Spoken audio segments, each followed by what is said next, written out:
A million-strong invasion force, but the Empire didn't even care about winning. Their true goal was a meat grinder, forcing their soldiers into life-or-death pressure to artificially awaken new single digits with ultimate skills. Report. Definitive conclusion failed due to a lack of information. Yeah, we definitely underestimated Emperor Ludora. But the real problem? The reason even Guy Crimson hasn't wiped them off the map. They have Veldora's elder sister, Velgrynd the Flame Dragon. And true dragons are immortal. AI Anime and Manga presents. Welcome back. If you enjoy our Tensura light novel episodes, please leave a like, drop a comment, and subscribe. A huge thank you to our Patreon supporters who make this production possible. Check the link below for early access. Now, let's get back to the strategy meeting. Now that I knew what was going on with Bernie and Jiwoo, I wanted to talk about the factions within the Empire. Not the military exactly, but the other higher-ups with access to ultimate skills. I opened with the question. All right, can you tell me more about the single digits? Bernie obliged. Sure, there are only 9 single digits at any given time. For someone stronger to take up a position, it's quite likely someone else would need to be forcibly kicked out of their rank. Meaning that there's not that much difference in strength among the top single digits? I followed up. You mean that it's possible for, say, numbers 9 and 10 to swap spots? Bernie shook his head. No. Rank number 11 is a sort of auxiliary single digit, while number 10 is a substitute. If someone drops out of the single digits, one of those two can take their place, but only on a temporary basis. So there was a pretty insurmountable gap between 9th and 10th then? Sounds like the clincher is whether you've got an ultimate skill. Only if you're awakened, and that awakening nets you an ultimate, would you be considered for the single digits. Bernie, by the way, is ranked 7th, with Jiwoo coming in 9th, which means I had to look out for numbers 1 through 6, number 8, and this Marshall guy too. Meanwhile, the two of them didn't know much about Demrata's faction. They didn't even know who besides themselves were single digits, so I doubted they were lying about that. But I wanted to know more about other people anyway, so hopefully they could give me something useful. Bernie continued. Number 10, the substitute, is kept on call within Empire territory at all times, so they can spring into action the moment something comes up. Meanwhile, Imperial Knights ranked 11th or below are assigned to groups of 3 and tasked with solving Empire-level cases and crises. As Bernie put it, number 10 was a pretty powerful guy as well. No ultimate skill, but still maybe as strong as an awakened demon lord. With the remaining 90 Imperial Knights, you saw a pretty big talent gap between the 20s and the ranks below that. But even so, you had to be at least enlightened class to become a member. Some of the people up top could rank pretty close to saint level. If the Eastern Empire wanted to boost the Imperial Guardians' overall strength, they'd likely have to stage a war pitting them against multiple demon lords at once. Minutes countered. Are you kidding me? They want to wage war against someone who defeated us without losing a single soldier? I had to admit, yeah. The fact that 100 Imperial Guardians are more of a threat than a million-strong army sure gives me pause, though. Bernie answered with a sigh. Well, that's how it is. The Imperial Army serves mostly as a visual threat to people, after all. The Empire needs a visible, public sort of deterrent for the unwitting fools who can't comprehend what real strength is. I could tell he was talking about more than a threat to the nations in the West. It applied to the Empire's own subjects as well, people who paid taxes in exchange for guaranteed safety. If the Empire told them 100 people were all they really needed to defend the land, that'd make anyone uneasy. In this case, quantity truly did mean something important. After all, offense is one thing, but when defending, you need numbers. The more bases you have to maintain, the more personnel you need to defend them. In that sense, the Empire's policy actually seems pretty sound. Ghidorah seemed convinced. You know, in the past, the main purpose of our standing army was defense. We'd use only our elite forces to attack other nations and sap their will to fight. Once their work was done, we'd send the army over to establish rule in the name of the Emperor. At some point, however, we began to dispatch our army first. I've always wondered why they did that, actually. It never occurred to me that it was so they could manufacture more awakened people. That sounded like a pretty important secret to me. Now I think I'm beginning to see Emperor Ludora's objectives. So victory wasn't the point of this whole invasion in the first place, was it? And Sir Caligulio did become awakened, along with several others whom I think came close. I think Emperor Ludora's true mission was to add more fighting pawns to his collection. Benimaru must have reached the same conclusion I did. And Bernie was getting more talkative too. Bernie answered, "You're right. There were several people in this invasion deemed likely to awaken, not just General Caligulio, but also Major General Minutes, Colonel Kanzis, and Krishna and a few others too. My orders specified that I should work with the newly awakened to find an escape route once the dust settled." But really, this is the first time I've seen the commander's plans go this haywire. He accompanied that with a little chuckle, but I sure wasn't laughing. If that many people awakened on us, we would have had more than just a tough battle on our hands. Besides, now that we knew the Empire was trying to awaken more of its troops, we had to admit that our assumptions about them were completely wrong. I thought they went to war because they were confident about beating us and the Western nations after all. Raphael agreed with me on that, and it certainly seemed logical to me, but... Report. Definitive conclusion failed due to a lack of information. This will be redefined later to achieve perfection. I felt a hint of embarrassment from Raphael there, but asking it to read that deep was far too much to hope for, and I wasn't about to do that. So no harm, no foul this time, I'd say, just as long as we can use this experience for next time. Acknowledged. I will review the information so nothing is overlooked. Inside my mind, I answered, "Great, I'm counting on you, okay? Really. I'll need Raphael as a reference on the Empire's future movements. For now, though, let's discuss our takes on these new revelations." I laid out the conclusion for the room. So Ludora was collecting awakened people for his group of elite fighters. I don't like admitting it much, but it seems like he can grant them ultimate skills, like he did with Bernie and Jiwoo. Then you've got my group, the Octogram, and the assorted champions of the Western nations. The Emperor's trying to gather enough people to crush them all at once and conquer the world, isn't he? Benimaru and Diablo both agreed. It's quite a headache, but it sounds right to me. And that's why any non-awakened soldiers mean next to nothing for him. Yes. Humans are inherently weak creatures, but possessing even one ultimate skill could put them on more equal footing with the likes of us. I murmured. Tough to admit, isn't it? I am not enjoying the thought, no. One of the demonesses tried to brighten it up. Hey, it's fine, right? If those skills are that useful, then we can just learn them too, and we're good. Testarossa answered back. It'd make fighting far less interesting, wouldn't it? That's rather backward thinking, isn't it, Testarossa? If our foe fails to possess such powers, then there's no need to use them, is there? That was the thought process behind the ultimate skill I procured for myself, after all. Testarossa snapped. What? Ultima protested. Hey, that's not fair. Carrera piled on. Quit getting a leg up on us like that. Such delicious jealousy from the have-nots. I used to ignore Guy instead of letting him taste my envy, I'll have you know. Diablo's a pretty selfish guy, isn't he? I thought he was backing me up here, but now this conversation's going in stranger and stranger directions.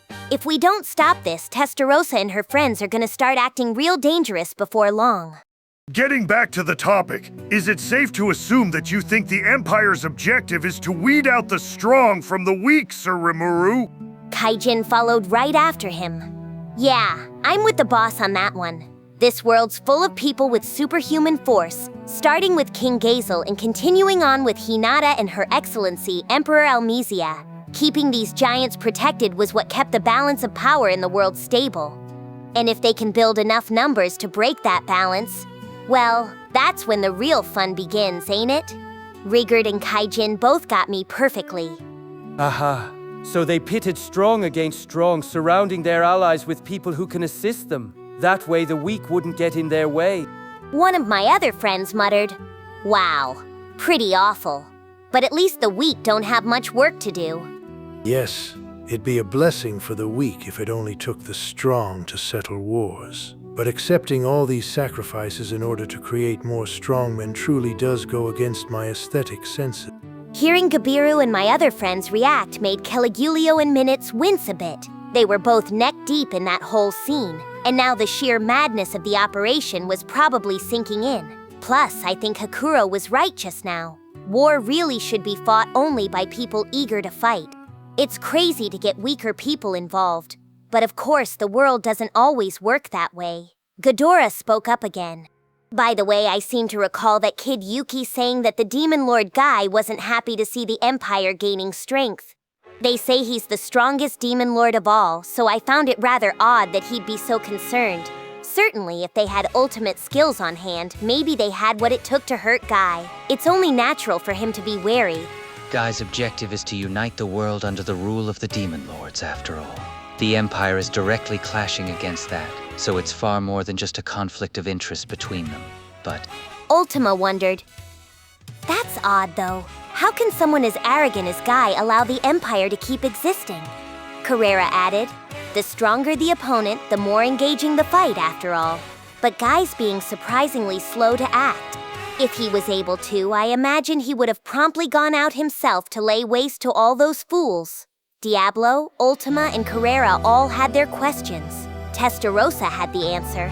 Testarossa said, "Oh, that's easy.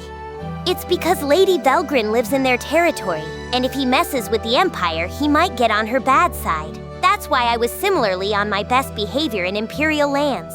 Caligulio gave her a surprised look. Minutes muttered. "That was your best behavior? I don't know what Testarossa was up to over there, but it's none of my business.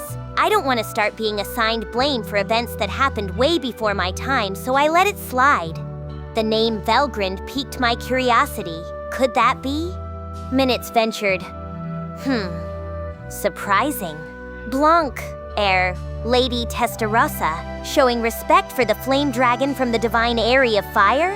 He was clearly trying to change the subject as rapidly as possible. Testarossa's come again smile probably unnerved him.